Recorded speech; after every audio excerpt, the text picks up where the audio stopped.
Dieu, ayant suscité son serviteur, l'a envoyé pour vous bénir. Il va vous bénir. Il va vous bénir. Et je vous dis que Dieu vous bénisse. Emmanuel vous bénit. Jésus vous bénit ce soir au nom de Jésus. Voici ce qu'il nous faut faire. Parce que nous avons ce privilège. Nous avons cette opportunité. Emmanuel est venu. Et ce qu'il est venu faire, il est toujours disponible pour toi et pour moi et pour tout le monde aujourd'hui. Mais nous devons montrer que nous voulons cela, que nous désirons cela, que nous voulons avoir ce qu'il a amené. Et dans ta vie, comme tu manifestes le désir et tu portes les regards sur lui et tu te détournes de ce péché qu'il a cloué, il va transformer ta vie et changer ta vie ce soir au nom de Jésus. En Actes des Apôtres, chapitre 3, 19. Repentez-vous donc. Repentez-vous donc. Ça veut dire quoi? Ça veut dire quitter. Tous ces lieux du péché, quittez-les. Ces habitudes du péché, quittez-les. Cette tendance que tu jouissais avant, les choses charnelles, quitte-les. Repentez-vous. Quittez toutes ces choses que Dieu est. Et il a écrit beaucoup à ce sujet dans sa parole. Toutes les choses qu'il dit apporteront le jugement, la condamnation, apporteront la damnation. Il dit de nous détourner de ces choses. Repentez-vous et convertissez-vous. Convertissez-vous. Quand une personne est convertie, elle n'est plus comme elle était avant. Elle n'est plus comme elle était avant. La vie est différente. La vie en public, la vie en privé, tout est totalement différent. Repentez-vous et convertissez-vous pour que vos péchés soient effacés. C'est ce qu'il fait. Une fois qu'il voit que vous repentez, quand il voit que vous vous détournez, quand il voit que vous voulez ce salut, que vous voulez cette rédemption, quand il voit que vous voulez accomplir l'objectif pour lequel Jésus est venu et vous détournez de ces péchés, vous êtes convertis, il dit, il va effacer vos péchés. Aider afin que des temps de rafraîchissement viennent de la part du Seigneur. Le temps de rafraîchissement, de renouvellement, le temps de régénération, un changement total viendra. Gloire à Dieu. Ça va venir ce soir. J'ai dit ça va venir ce soir. Christ n'apparaît nulle part les mains vides. Pour dire d'accord, oh, je suis venu à vous et il n'y a pas de changement, jamais. Oh, je viens à vous et il n'y a pas de transformation, jamais. Oh, je viens à vous et il n'y a pas de conversion, jamais.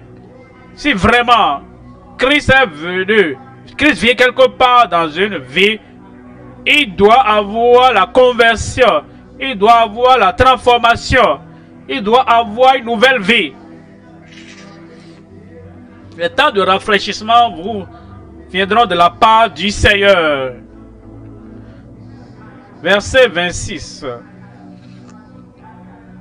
Il dit à vous premièrement, Dieu, ayant suscité son serviteur, l'a envoyé pour vous bénir. Il va vous bénir. Il va vous bénir. Et je vous dis que Dieu vous bénisse. Emmanuel vous bénit. Jésus vous bénit ce soir au nom de Jésus. Le commencement de cette bénédiction en détournant chacun de vous de ses iniquités. Ça, c'est la première bénédiction. Ça vient. Je dis ça vient. Il va vous détourner de toutes vos iniquités.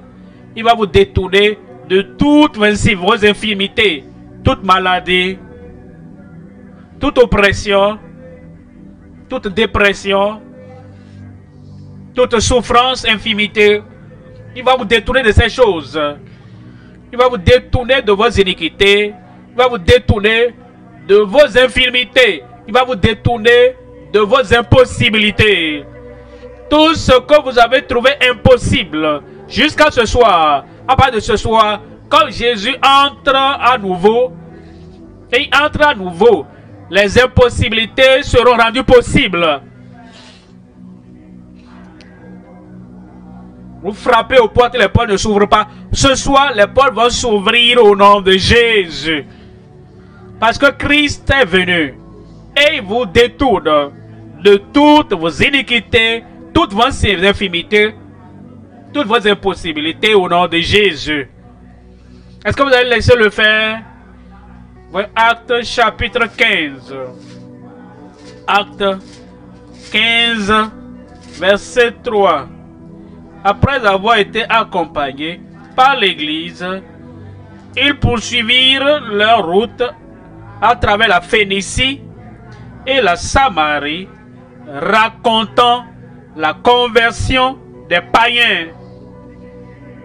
Racontant la conversion des païens. Paul et Barnabas étaient allés vers les païens.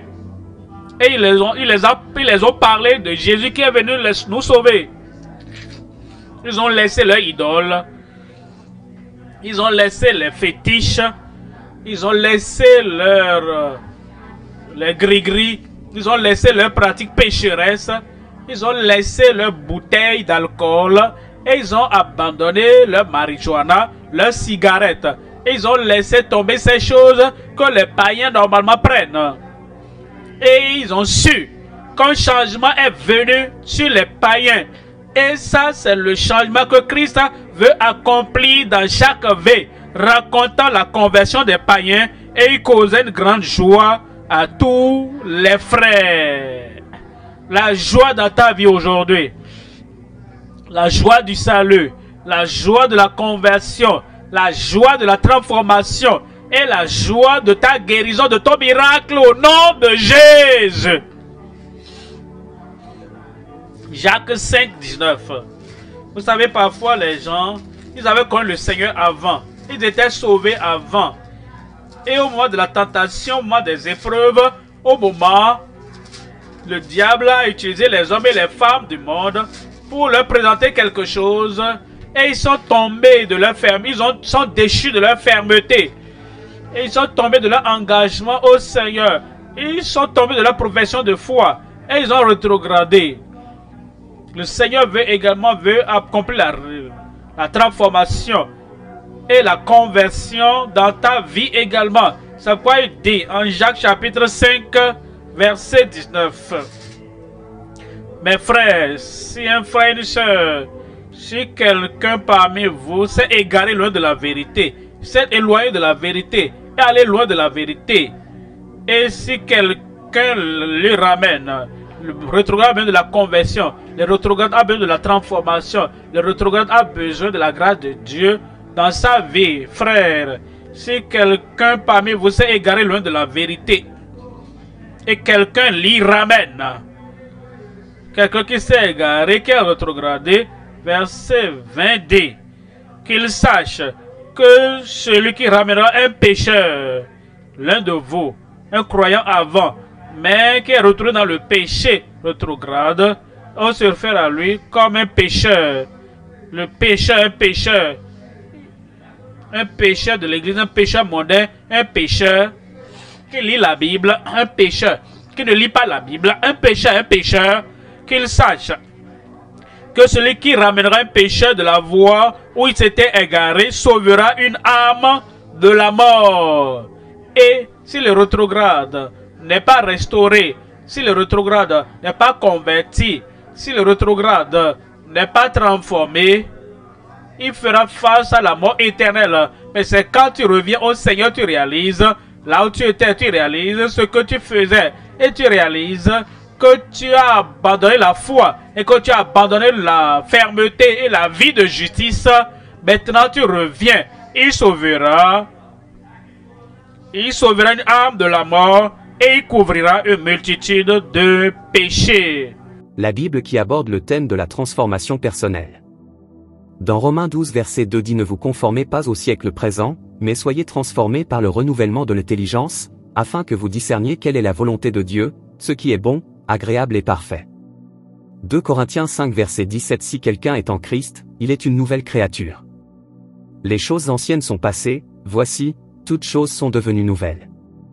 Éphésiens 4 versets 22 à 24. Vous dépouillez, eu égard à votre vie passée, du vieil homme qui se corrompt par les convoitises trompeuses, être renouvelé dans l'esprit de votre intelligence, et revêtir l'homme nouveau, créé selon Dieu dans une justice et une sainteté que produit la vérité. La Bible qui aborde le thème de la transformation personnelle.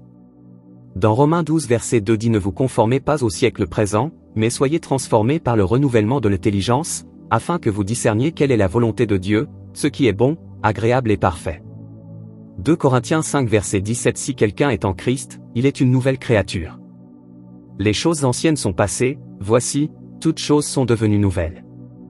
Éphésiens 4 versets 22 à 24. Vous dépouillez, eu égard à votre vie passée, du vieil homme qui se corrompt par les convoitises trompeuses, être renouvelé dans l'esprit de votre intelligence, et revêtir l'homme nouveau, créé selon Dieu dans une justice et une sainteté que produit la vérité. Merci pasteur. Que Dieu vous encourage.